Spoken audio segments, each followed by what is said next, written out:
Bonjour et bienvenue pour ce numéro 70 de votre TTV Mag. À la une cette semaine, les Travel d'Or 5e édition, une collaboration entre la FTM et le ministère des Affaires étrangères, la Journée de la femme, célébrée comme il se doit, mais également un invité cette semaine, le président d'ATR, Agir pour un tourisme responsable, il s'agit d'Yves Godot. Votre destination, le Chili, et pour terminer, votre rubrique Vécu en agence. La 5e édition des Travel d'Or se traduit par une nouvelle dimension, un succès que l'on retrouve aussi bien au niveau du nombre de votants retenus, plus de 123 000 personnes, ainsi que du nombre d'invités attendus lors de cette soirée, 400 personnes. Au lieu de 300 l'an passé, à cette soirée qui se déroulera le 21 mars, uniquement sur invitation. Du people, de la convivialité et même de l'émotion pour cette soirée qui sera ponctuée par des actions de street art, où seront remis une douzaine de prix, plus 3 prix spéciaux. La FTM, l'Association française des travel managers, a rencontré la directrice adjointe du centre de crise du ministère des Affaires étrangères.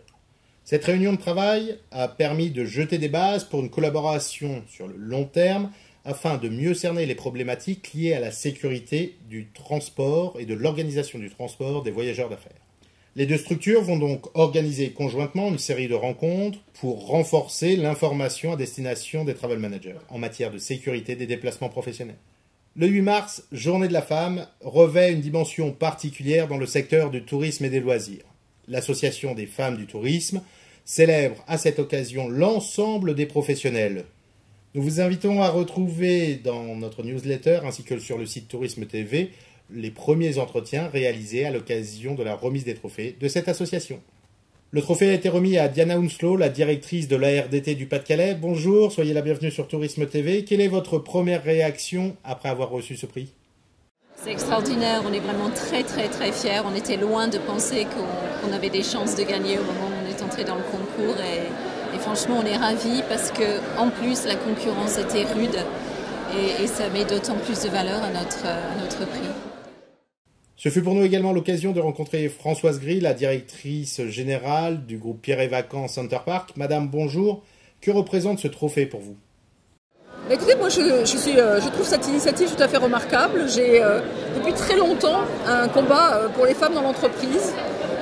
J'ai même écrit et commis un livre sur le sujet qui s'appelle Women Power. Donc je remarque que cette association existe depuis 2005, ce qui est tout à fait innovant. Et de beaux profils, donc tous ceux que j'aime, des femmes qui ont envie de contribuer, qui prennent le pouvoir et qui poussent à la croissance, à l'innovation. Le CETO, avec un S, le nouveau syndicat issu du Cercle d'études des tours opérateurs, vient donc d'être créé ce 5 mars dernier. Il sera présidé par René-Marc Chicly. Le président de ce syndicat précise que ce nouveau statut lui permettra de défendre ses intérêts jusqu'au bout, l'intérêt de ses adhérents, auprès des pouvoirs publics, français et européens, mais également des groupements économiques et bien sûr auprès des consommateurs. La question européenne sera d'ailleurs au cœur des débats puisque l'Association européenne des agents de voyage et tour opérateurs, l'ECTA, précise qu'il ne lui faut qu'un interlocuteur par pays. Donc, soit le SNAV et le CETO vont s'entendre pour former une fédération qui sera représentative de l'ensemble des professions du tourisme, soit créer une structure avec une délégation commune pour aller au niveau européen, pouvoir parler des problèmes des professionnels français. Notre invité cette semaine est Yves Godot, le président d'ATR, Agir pour un tourisme responsable.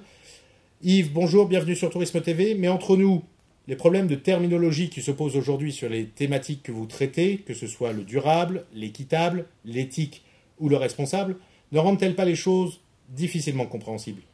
Mais si, bien sûr, ce sont des termes qui deviennent malheureusement un peu galvaudés, qui pourraient finir d'ailleurs par lasser les clients, qui n'y comprennent pas grand-chose, et c'est pas de leur faute, c'est parce que personne n'est très clair sur tout ça. Et il y a effectivement sans doute un peu trop d'organismes qui s'occupent de ça, c'est très à la mode, et c'est tout à fait regrettable. Mais bon, on est en France quand même, hein, faut pas oublier qu'en France il faut quand même qu'il y ait de la diversité, sinon il n'y aurait pas autant de fromage. Notre destination cette semaine, le désert d'Atacama au Chili. Nous vous emmenons non seulement loin, mais également en altitude. Ce désert revêt en effet une majesté toute particulière. Aux confins des cordillères, il vous invite par sa diversité à multiplier les expériences et les plaisirs de la découverte. Découverte de cette nature et des paysages variés, mais également la découverte des villages et des Chiliens qui vivent en haute altitude. Votre rubrique Vécu en agence. Un appel à 16h15 dans l'agence. Bonjour madame, savez-vous à quelle heure arrive mon mari, monsieur Machin ? Attendez, il est supposé arriver à 17h30. Oui, mais si je vous appelle, c'est que justement, il n'est pas là. Oui, madame, c'est normal. Il arrive dans 45 minutes. Oui, mais il n'est pas là, et je n'arrive pas à le joindre. Oui, mais c'est normal, madame. Il n'y a pas de réseau dans l'avion. Vivement le changement d'heure. Allez, bonne fête, mesdames. Bonne semaine à tous. Portez-vous bien, et rendez-vous la semaine prochaine.